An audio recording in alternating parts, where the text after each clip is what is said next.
Once you retrieve the whetstone, please take utmost care while handling it. It is a priceless relic, after all.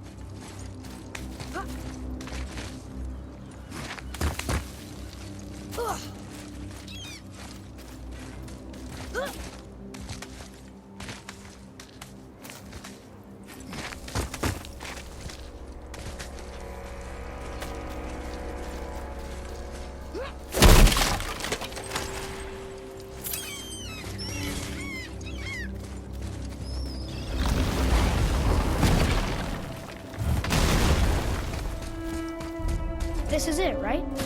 The rock stool? Aye, lad. The Council of Valkyries. The Valkyries are of Valhalla, are they not? Glad to see you're paying attention, brother. You are correct. Valhalla, the great hall of the Einherjar, is their home within Asgard. But while there, they are subject to the scrutiny of the All-Father himself. And relations between the Valkyries and Odin were tense during my tenure as his advisor. Why? Well, that's an even longer story, lad. For now, why don't we look around for some clues?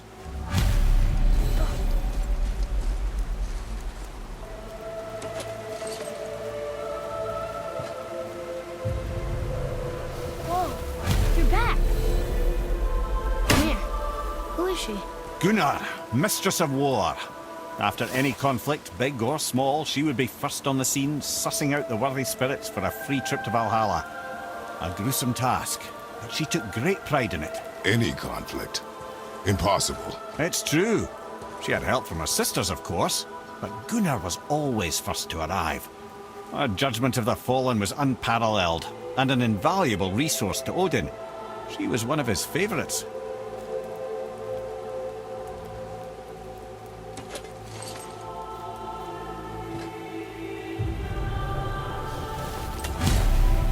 Ah, Gondul. Beautiful Gondul. And? Huh? That's it? Beautiful Gondul? No story or anything? Oh, sorry, lad. The sight of Gondul always took my breath away. Gondul had a silver tongue, a sharp wit, and struck a figure so stunning it literally drove men insane. Odin forbid her from setting foot in Midgard after a time, as insanity is not a welcome trait in Valhalla.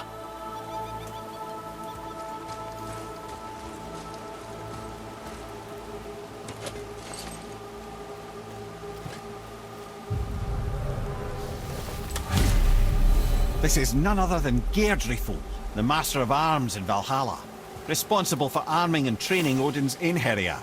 His what? His army come Ragnarok. The entire reason Valhalla exists, you see. The Einherjar wait in the Great Hall endlessly, feasting, drinking and fornicating themselves silly. Once Ragnarok begins, Odin calls them into service to fight on his behalf. Geirdriful had her hands full training that lot.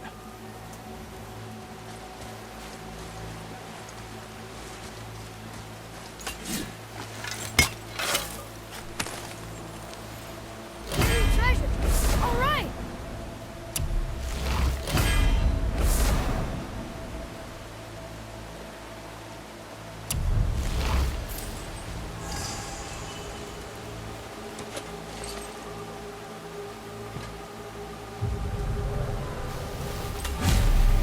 This, my friends, is Kara. Now, Valkyries are volatile by nature, but Kara, the lass is wild storm personified. A wild storm. Aye, calm and collected. Then the air would shift and the fury of her storm would unleash. It was beautiful in a way, assuming you could find proper shelter. Her tears would cleanse the blood-soaked battlefields.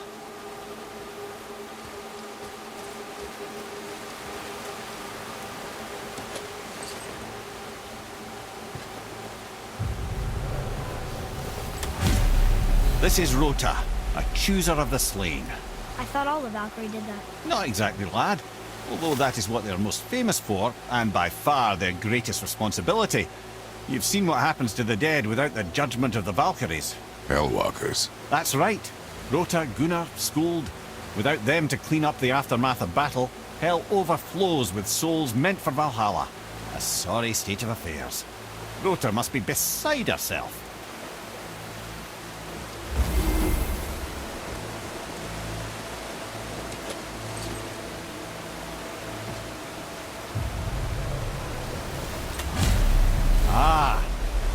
we have Air, the healer. A Valkyrie healer? Strange. Air was strange, as a matter of fact.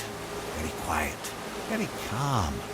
Where her sisters were violent rapids, Air was a gentle stream. She healed the wounds of both mortals and gods, and even a certain all-knowing sage who once drank too much and fell off a mountain.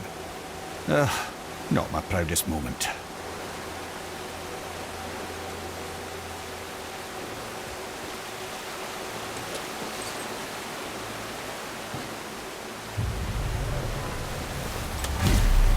Well, Hilda, mistress of battle.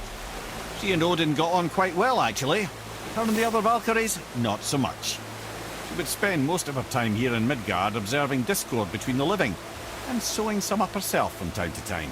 She lived for conflict. Some say she was conflict personified. I wonder what will become of her now that she's free.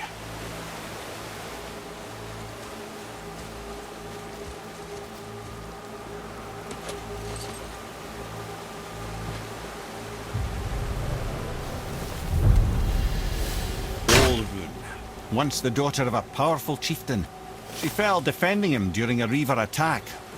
Orun was escorted to Valhalla, where she chose to devote her afterlife to the pursuit of knowledge above all else.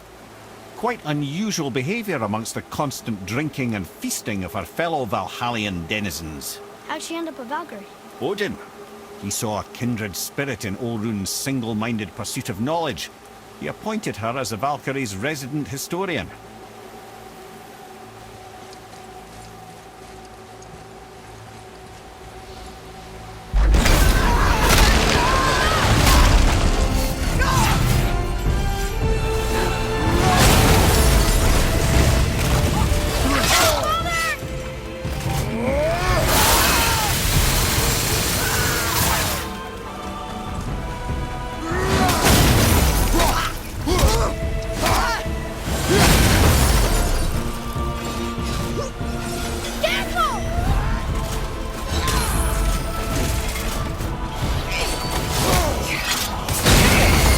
That one, brother!